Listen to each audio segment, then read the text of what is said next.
Channel विद्या शिक्षा institutes. आप लोग कैसे हैं स्टूडेंट्स? आशा करती हूँ कि आप लोग अच्छे होंगे। तो स्टूडेंट्स, आपको जो मैं करिकुलम स्टडीज़ पढ़ा रही हूँ, आप लगातार पढ़ रहे हैं कि नहीं पढ़ रहे हैं, ये आप कमेंट बॉक्स में मुझे बताइएगा, हैं कमेंट सेक्शन में बताइए। और मेरे चैनल को सब्सक्राइब करना ना भूलें, और जो है कमेंट्स बॉक्स में अपने जो कमेंट लिखना भी ना भूलें।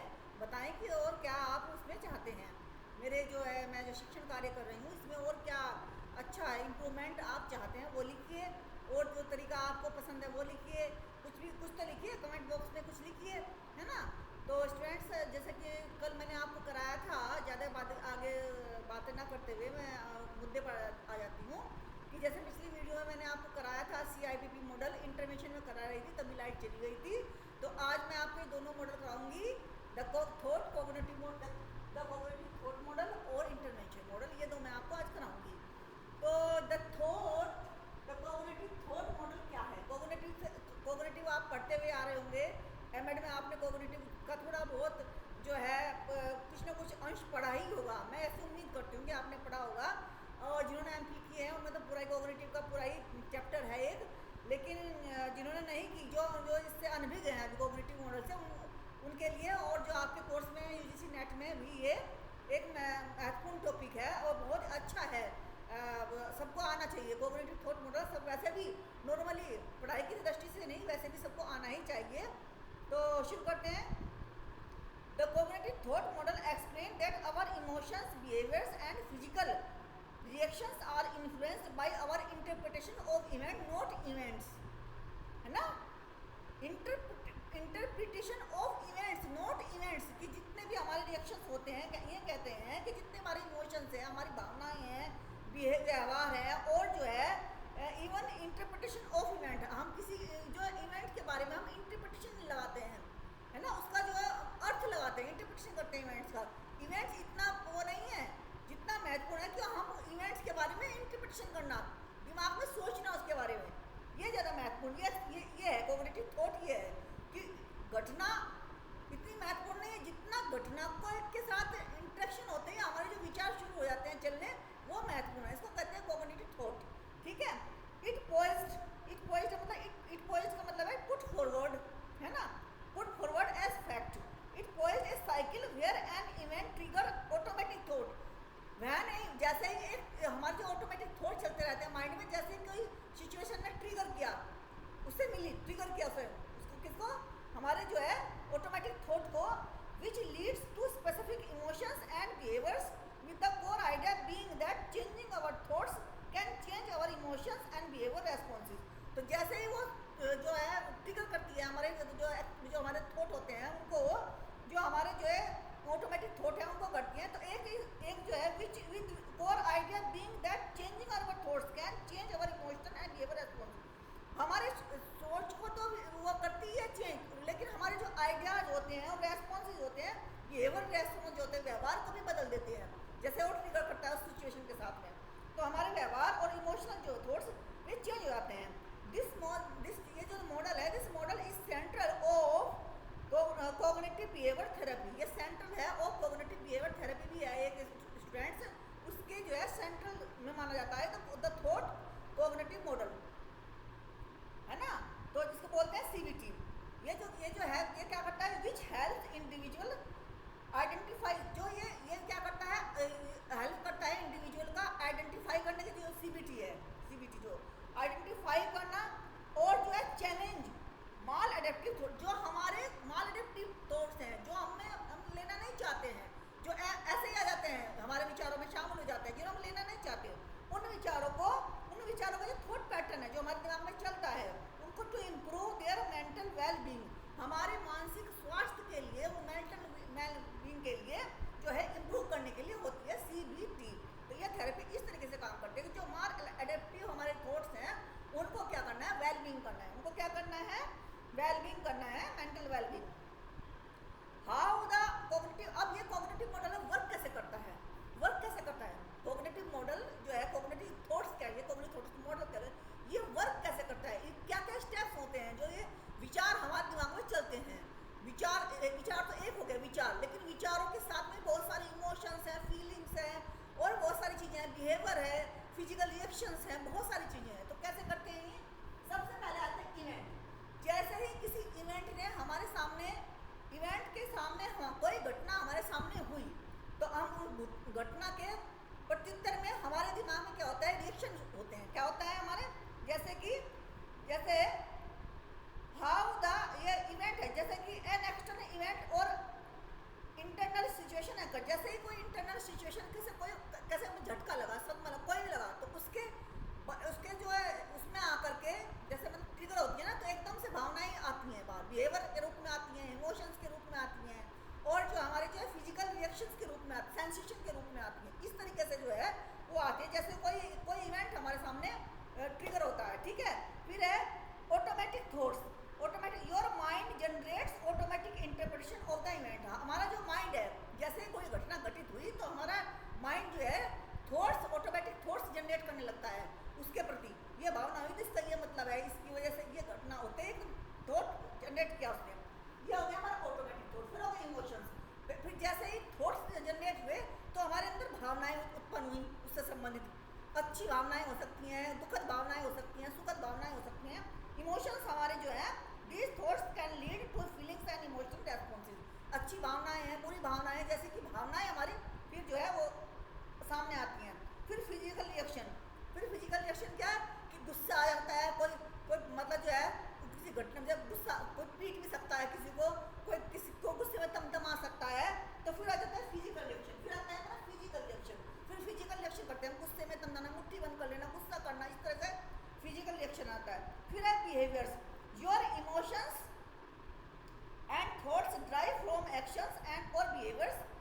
जो तुम्हारे इमोशंस और थॉट्स ड्राइव योर एक्शंस और बिहेवियर। जो फिर तुम्हारा व्यवहार जो है, व्यवहार में परिलक्षित होती है वो सारी भावनाएं जो है, थॉट्स के बाद जो रिएक्शंस हुए उन सब की जो फिर भावनाएं आई, फिर बिहेवियर चेंज हो गया हमारा, ठीक है। अब आया है की प्रिंसिपल्स। की प्रिंसिपल्स कौन से है इसमें, कॉग्निटिव थॉट मॉडल में की प्रिंसिपल्स है इंटरप्रिटेशन। हम थॉट्स, जैसा मान लीजिए कोई फैक्ट है, फैक्ट के प्रति हमारे जो भावनाएं हुई वो एकदम ट्रिगर के साथ हुई, यानी कि हमने उनका मतलब लगाया, हमने उनका अर्थ निकालना शुरू कर दिया। और अर्थ किस चीज़ पर निकालते हैं, पूर्व बिलीफ। हम अर्थ किसी भी चीज़ के बारे में जब निकालते हैं तो हमारे फॉर्मर बिलीफ्स होते हैं, जो पक्के बिलीफ्स हमारे दिमाग में बने हुए होते हैं किसी भी चीज़ के प्रति, वो घटना से आते ही हम लोग जो है अपने दिमाग पूर्व बिलीफ बना रखे हैं, है ना, फॉर्मर बिलीफ बना रखे हैं, तो उसके आधार पर हम अपने विचार प्रकट करते हैं। फिर आ जाते हैं इंटरप्रिटेशन। इसमें है कि द वे वी परसीव और interpret A situation in which determination और एक्सपीरियंस नॉट द सिचुएशन। हमारे जो है डिटर्मिनेशन, हमने जो एक्सपीरियंस अनुभव पहले किए हुए हैं, जो पहले हमने फॉर्मर एक्सपीरियंस किया है, उन्हीं के आधार पर हम उस सिचुएशन का अर्थ लगाने लगते हैं। फिर है इंटरकनेक्टेडनेस। अब इंटरकनेक्टेडनेस का मतलब क्या है कि thoughts, feelings, emotions and behaviours, ये सारे क्या हैं कि इंटरकनेक्टेड हैं, ठीक है, एक दूसरे से जुड़े हुए हैं। Automatic thoughts, many of our initial thoughts are automatic. कुछ हमारे जो प्रारंभिक थॉट्स होते हैं वो, जैसे कुछ थॉट्स ऐसे विचार है किसी के प्रति हमारे किस तरह के विचार है, तो ये कुछ इनिशियल होते हैं हमारे विचार, जो हमारे जो ऑटोमेटिक थॉट्स होते हैं कुछ, उन थॉट्स को में और initial thoughts are automatic often defect our deeply held core belief. और वो जो हमारे ऑटोमेटिक थॉट्स हैं, जैसे मेरा व्यवहार करने का और तरीका है, थॉट्स मेरे थॉट्स कुछ हो रहे हैं, मेरी बहन के थॉट्स कुछ हो रहे हैं, मेरे भाई के थॉट्स कुछ हो रहे हैं, तो वो हमारे जो कोर बिलीफ है उनके आधार पर थॉट्स बनते हैं, है ना। हर बंदे के थॉट्स अलग है ना, किसी भी सिचुएशन के बारे में हर बंदे के थॉट्स अलग होते हैं, ठीक है, वो पुराने बिलीफ के आधार पर होते हैं, जो उन्होंने पुराने बिलीफ बनाए हुए हैं। अब है मोडिफिएबिलिटी कहते हैं। अब क्या है, बाय बिकमिंग अवेयर ऑफ, अगर हम अपने थॉट पैटर्न, हमें लग रहा है कि हमारे जो थॉट पैटर्न है ये विरोध करते हैं, यानी कि क्या है pattern, we can learn to challenge. हम उन थॉट्स को, हमें लग रहा है कि किसी भी सिचुएशन को देखकर हमें लग रहा है कि ये गलत है, तो हमें गलत कैसे लगेगा, क्योंकि हम देखेंगे कि दूसरा व्यक्ति तो इस तरह की रिएक्शन नहीं कर रहे, 10 आदमी उस तरह का रिएक्शन नहीं कर रहे, केवल मैं ही ऐसा रिएक्शन कर रही हूँ, तो मेरे दिमाग में क्या आएगा, कहीं थॉट पैटर्न में कहीं कमी है। तो उन थॉट पैटर्न को हम क्या करते हैं, पहले चैलेंज करते हैं, और चैलेंज करते हैं, उनको रोकते हैं, और फिर उनको चेंज करते हैं, ठीक है। इमोशन और फिर इस तरीके से फिर हमारे इमोशंस और व्यवहार भी चेंज हो जाता है। जैसे कि हम किसी पार्टी में जाते हैं, इसका एक सुंदर सा उदाहरण देख लेते हैं जो सबके साथ होता है, रोजमर्रा की घटनाएं होती है जीवन में। जैसे कि हम किसी पार्टी में गए और वहाँ हमसे कोई लोग बोल नहीं रहे हैं, हम मतलब हमारे जाते किसी ने ग्रीट नहीं किया, आपको अभिवंदन नहीं किया हमारा किसी ने, तो हम क्या सोचेंगे कि मेरा पहला थॉट क्या आएगा हमारे दिमाग में, कि अगर निगेटिव थॉट क्या आएगा कि ये व्यक्ति जो है हमें पसंद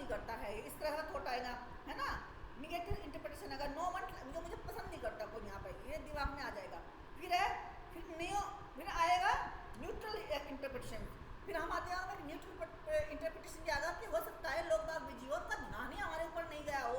तो इस तरीके से कॉग्निटिव जो है विचार, कॉग्निटिव थॉट्स जो है चलते हैं। अब कॉग्निटिव थॉट मॉडल के कुछ स्टेप्स हैं, उनका पढ़ लेते हैं। अब लर्न, क्योंकि हम पढ़ रहे हैं करिकुलर से संबंधित, ये तो हमने पढ़ लिया थॉट पैटर्न कैसे चलते हैं, कॉग्निटिव थॉट पैटर्न कैसे चलता है ना। लेकिन अब हम पढ़ रहे हैं करिकुलम के संदर्भ में, तो ये जानना भी जरूरी है कि करिकुलम के संदर्भ में कितनी स्टेप्स है और क्या क्या स्टेप्स हैं। तो पहला स्टेप है, फर्स्ट स्टेप है लर्नर रेडीनेस। लर्नर रेडीनेस क्या है, अब यहाँ मैं लिख देती हूँ आपके लिए, ये बता देती हूँ, आपको पढ़ लिया होगा आपने, आई थिंक कि आपने ये पढ़ लिया होगा।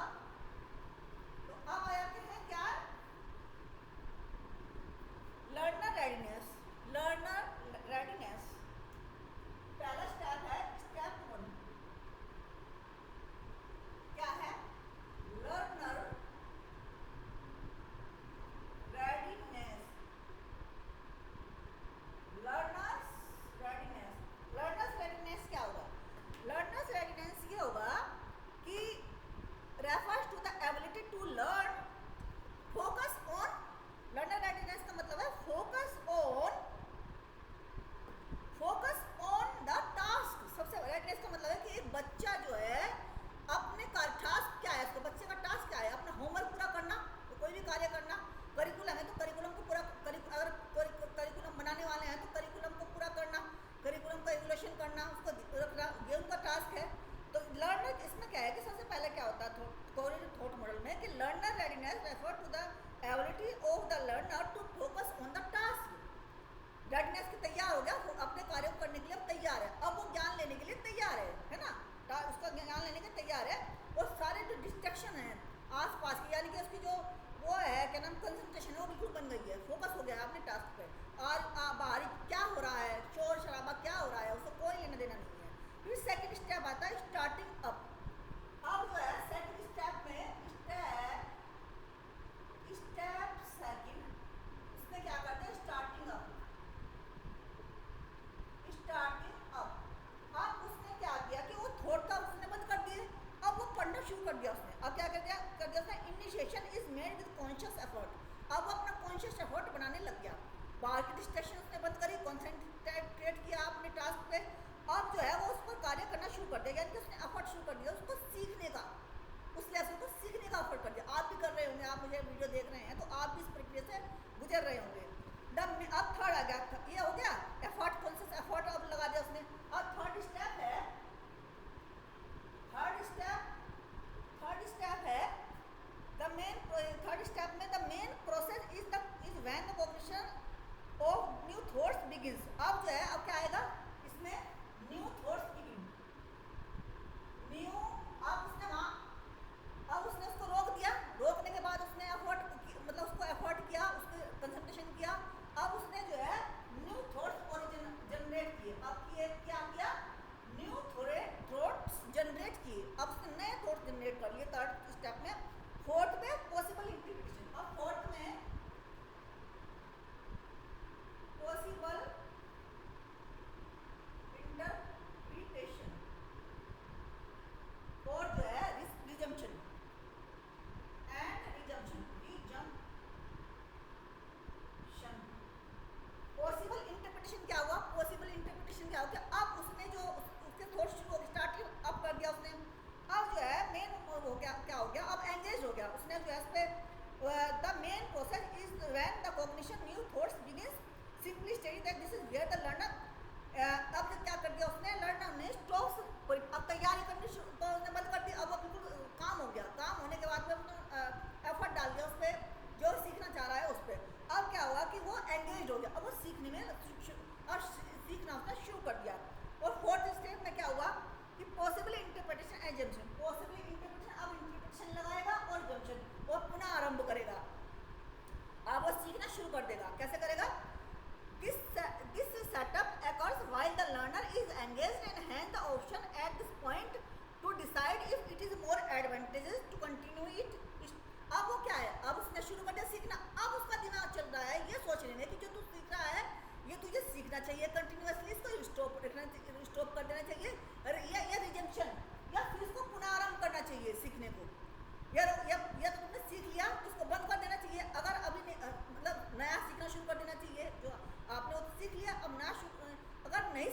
रीस्टार्ट करना चाहिए, फिर से वो थॉट प्रोसेस शुरू हो जाएगी उसकी। फिर है पर्पज। अब जैसा लॉजिक, अब नेक्स्ट है पर्पज। अब पर्पज क्या है इसका? अब जो है ये हो गया। अब फिफ्थ स्टेप है इसमें, फिफ्थ स्टेप है इसमें पर्पज। पर्पज क्या है? पर्पज क्या होगा? क्या होगा मतलब कि थॉट प्रोसेस चल रही है तो उसका पर्पज क्या होगा? पर्पज ये है, the logic behind this step is to allow the learner to understand when the original intent of the learning. अब ये है कि ये क्या सोचेगा कि जो ओरिजिनल इंटेंट है, ये ओरिजिनल उसका जो हमारा उद्देश्य था, उसको जो मेरा सीखने का उद्देश्य था ओरिजिनल था कि इस पार्ट को मैं पूरा पढ़ लूंगा, सीख लूंगा, तो क्या वो पूरा हुआ या नहीं हुआ? तो पर्पज तो ये है उसको सीखना, जो जो जहाँ से शुरू हुए थे हम, वो सीखना, जो लेसन हमारे पास है उसको हमें सीखना है। तो पर्पज पूरा हुआ या नहीं हुआ, इस पर वो विचार करेगा। लॉजिक ये है इसके पीछे, उद्देश्य ये है इसके पीछे कि वो सीखना हमारा पूरा हुआ कि नहीं हुआ, जिससे कि हमने एफर्ट भी डाला, हमने फोकस किया, एफर्ट डाला, फिर सारी डिस्ट्रैक्शन दूर की, फिर उसमें एंगेज भी हो गए। एंगेज होने के बाद में क्या हमने फुलफिल कर लिया है जो उद्देश्य था? उद्देश्य था हमारा पार्ट को पढ़ना, किसी लेसन को पढ़ना, या किसी स्टैंजा को पढ़ना, किसी पोएम को पढ़ना, उसको सीखना, ठीक है, समझना। तो कंटेम्पलेशन अब हो गई। अब आ गया सिक्स्थ, हमारा आ गया सिक्स्थ, आ गया हमारा कॉन्टेम्पलेशन। कॉन्टेम्पलेशन, कॉन्टेम्पलेशन का मतलब है चिंतन। ये आ गया हमारा चिंतन। हमारा चिंतन, अब हम चिंतन कर रहे हैं, जो हमने हमें लगा कि ये हमारा उद्देश्य जो है फुलफिल हो गया, अब हम उसको चिंतन कर रहे हैं। क्या कर रहे हैं? In this step the learner ensuring that the prior step were worked successfully। अब सोच रहे हैं कि जो अब हम चिंतन कर रहे हैं कि वो हमारा पूरा हो गया, जो हमने सीखना चाह रहे थे वो हमारा सक्सेसफुली कंप्लीट हो गया। And start look for conclusion in the task that they have been engaged. अब जो है जो वो स्टार्ट उसको निष्कर्ष पर पहुंच गए कि हमारा हमने जब सीख लिया, हमें वो आ गया, जिसके लिए हम इतना प्रयास करते वो हमको आ गया। अब यहाँ जो है हमने क्या कर दिया, हम कंक्लूजन पे आ गए, टास्क पे आ गए, चिंतन कर लिया कि हमने सीख लिया। Final stage. अब इसके बाद आती है हमारी फाइनल, यानी कि सेकंड स्टेज आती है हमारी फाइनल स्टेज। फाइनल स्टेज, अब फाइनल स्टेज क्या है कि फाइनल स्टेज ये है कि the step let the learner contemplate the result of the. अब रिजल्ट ये देखेगा कि ये जो contemplate the result of the prior task that is now completed. अब वो क्या करेगा, उस पर चिंतन करेगा कि जो है प्रायर टास्क, जो प्रायर वाला टास्क था वो पूरा हो चुका या नहीं हुआ। यहाँ चिंतन करेगा कि अभी पूरा हुआ कि नहीं हुआ, इसमें रहेगा। लेकिन जब फाइनल स्टेज में वो बिल्कुल निश्चित हो जाएगा कि वो जो मैं जिस लेसन को पढ़ने के लिए तैयारी कर रहा था, जिस टॉपिक को पढ़ने के लिए तैयारी कर रहा था, फाइनली वो आई गेट इट, मैंने उसको प्राप्त कर लिया है, वो मैं समझ गया हूँ अच्छी तरह से। तो ये हो गया हमारा कॉग्निटिव थॉट मॉडल कि किस किस तरह से हमारे विचार चलते हैं जब हम किसी चीज़ को सीखना चाहते हैं। थॉट का मतलब विचार जो है, विचारों को हम कैसे एकाग्रचित करते हैं, विचारों की किस तरह से विचारों के स्टेप्स चलते हैं, उनको किस तरीके से हम गैदर करते हैं, और फाइनल स्टेज तक जो हम चाह रहे हैं, जो हमारा उद्देश्य था, उसको हम पूरा करते हैं। तो ये हो गया हमारा कॉग्निटिव थॉट मॉडल। अब आ जाते हैं इंटरवेंशन पर। किस पर आ जाते हैं? इंटरवेंशन पर, हस्तक्षेप मॉडल, ठीक है।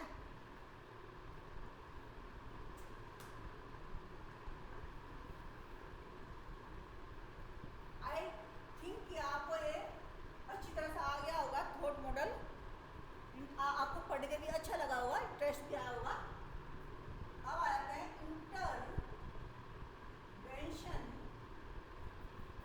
मॉडल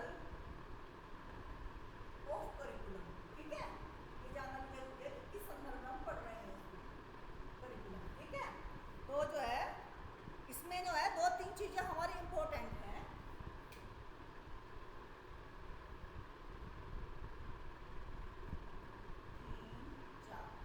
अब इम्पोर्टेंट क्या चीज़ें हैं हमारी? इम्पोर्टेंट चीज़ ये है कि सबसे पहले तो ये है कि ये माइल्ड डिसेबिलिटीज, क्या माइल्ड डिसेबिलिटीज, ये बच्चों के लिए जो है बनाया जाता है। किसके लिए बनाया जाता है? माइल्ड डिसेबिलिटीज, है ना। और जो है ये आपको समझ में आना चाहिए कि ये मोस्ट मतलब महत्वपूर्ण किसमें है, मतलब ये जो स्पेशली महत्वपूर्ण मतलब स्पेशली विशेषता किसके लिए बनाया जाता है? हमारी माइल्ड डिसेबिलिटी के जो बच्चे हैं वो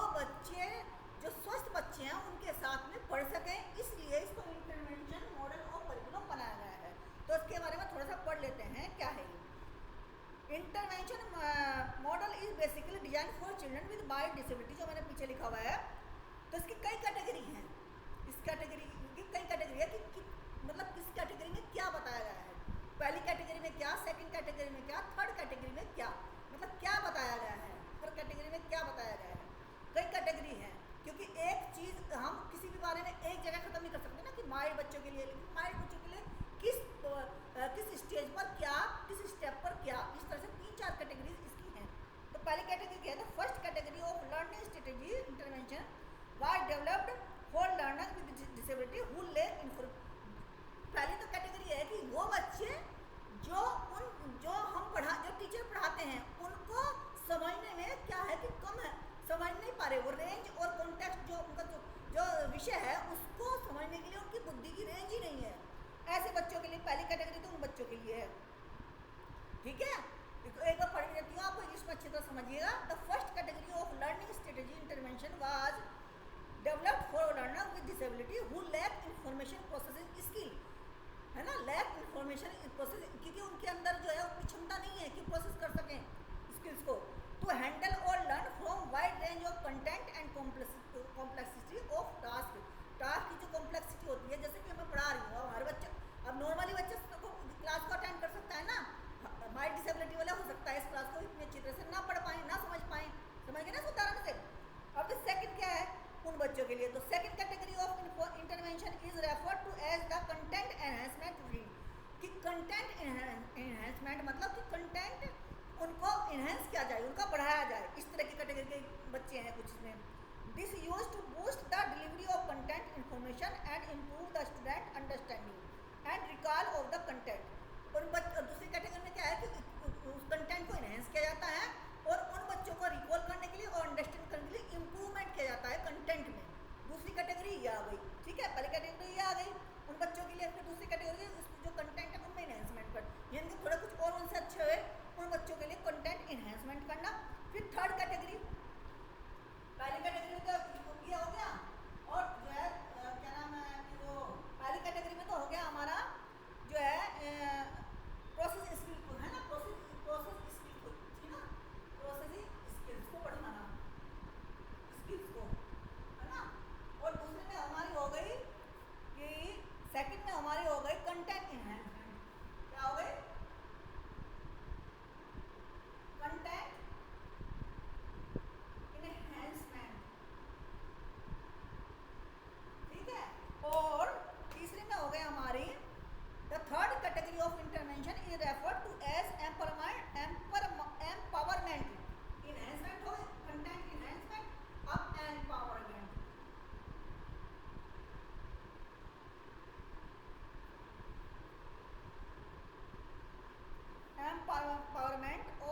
एम्पावरमेंट इंटरवेंशन, है ना, as a empowerment intervention. These are, ये जो है कंटेंट की जमा है इंटरवेंशन, ठीक है। और जो है third category of intervention is referred to as empowerment intervention. These are directed towards empowering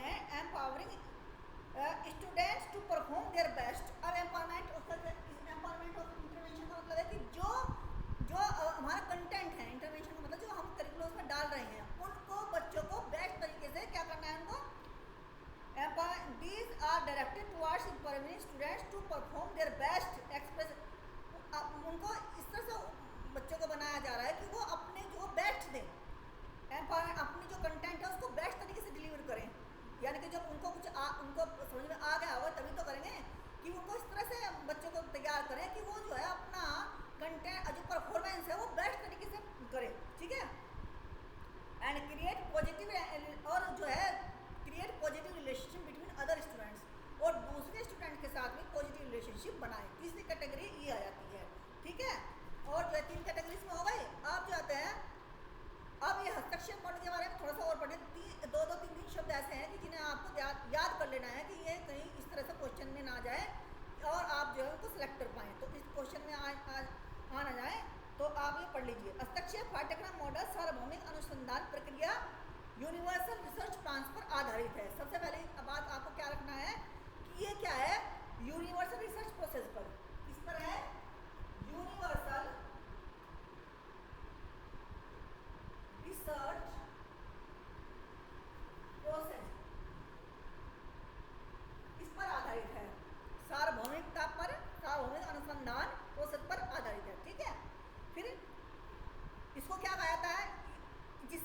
सामूहिक रूप से स्ट्रेटेजिक इंटरवेंशन मॉडल कहा जाता है। और एक शब्द नाम और इसका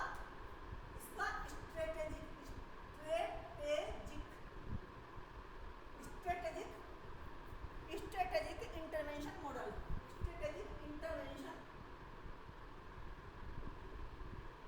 मॉडल, ये भी इसका दूसरा नाम इसका है। ऐसे अगर क्वेश्चन आ जाता है एग्जाम में आपके तो देख लेना, अगर ये आया तो इसी इंटरवेंशन का ही नाम है, स्ट्रेटेजिक भी इसको कहा जाता है। ठीक है, इस मॉडल के अंतर्गत पाठ्यक्रम को इस प्रकार अभिकल्पित इस तरह डिजाइन किया जाता है कि एक दिव्यांग छात्र भी सामान्य छात्र के साथ में आराम से भली बातें सफल हो जाए। ऐसी परिस्थितियों में अब ऐसी परिस्थिति आ गई जहाँ दिव्यांग बच्चे भी है और सामान्य बच्चे भी। अब परेशानी किसकी आ गई? अब परेशानी आ जाती है अध्यापकों की। अध्यापक उस तरीके से पूरी क्लास को लेकर नहीं चल सकता है। तो अब इसके बाद हम क्या करें? अब अध्यापकों की परेशानी को ध्यान में रखते हुए कंसास अमेरिकी शहर अनुसंधान अधिगम केंद्र, कंसास में जो है अमेरिका में कंसास है, वहाँ पर जो है अधिगम जो अमेरिका शहर में अनुसंधान अधिगम केंद्र में संरचनात्मक, अब क्या किया गया इसके लिए? संरचनात्मक विधि। इसके लिए क्या क्या किया गया? संरचनात्मक विधि, संरचनात्मक विधि बनाई गई। कहाँ? कंसास में। कहाँ है ये? अमेरिका में, अमेरिका शहर में कंसास है, वहाँ पर ये बनाया गया ताकि जो शिक्षक हैं उनको इसकी जो टीचिंग करेंगे उन बच्चों के साथ में तो वो परेशानी में न पड़े और आराम से जो है कोई परेशानी ना हो, उनको समस्या का समाधान हो सके, उन चुनौतियों का समाधान हो सके। डेस्लस एंड सुमेर ने कहा है कि इसमें 3 श्रेणियों में विभक्त किया जा सकता है। इसको जो है 3 श्रेणियों में विभक्त किया जा सकता है स्ट्रेटेजिक इंटरवेंशन मॉडल को, या फिर जो मैंने अभी बताया आपको संरचनात्मक विधि को 3 जगह हम कर सकते हैं। सबसे पहले कौन सी कर सकते हैं? सबसे पहले तो हम कर सकते हैं अधिगम। अब इस संरचनात्मक विधि है, इसको क्या कर सकते हैं? 3 जगह डिवाइड कर सकते हैं। 3 जगह डिवाइड कर दे। पहली में कौन सी होगी? पहली है अधिगम। अब ये अधिगम, फिर दूसरी कौन सी है? रणनीति। फिर तीसरी कौन सी है? इसकी हस्तक्षेप। तो हम जो है इसको 3 श्रेणियों में डिवाइड कर सकते हैं। संरचनात्मक विधि को हम 3 श्रेणियों में डिवाइड कर सकते हैं अच्छी तरह से टीचिंग करने के लिए। अब उन्होंने अधिगम, अब यह मॉडल दिव्यांग छात्रों की ओर से अध्यापक के साथ कार्य करने हेतु सामान्य विशिष्ट परिस्थितियों में सही मार्ग का निश्चित करता है। अब हम जब इन तीनों श्रेणियों को हम साथ में रखेंगे, तीनों श्रेणियों को हम साथ में रखेंगे इनको, तो हम अच्छी तरीके से जो है ऐसे वातावरण में विशिष्ट सामान्य परिस्थितियों हम टीचर और स्टूडेंट सही तरीके से कार्य करेंगे। टीचर अपना लर्निंग और स्टूडेंट अपना लर्निंग करेंगे और टीचर अच्छी तरीके से पढ़ा सकेंगे। इस तरीके से विशिष्ट एवं सामान्य शिक्षण में यह मॉडल प्रक्रिया विषय वस्तु दोनों पर एक समान। ये मॉडल क्या है? प्रक्रिया और विषय वस्तु। किस चीज पर? 2 चीजों पर ध्यान दे दिया है, प्रक्रिया और विषय वस्तु।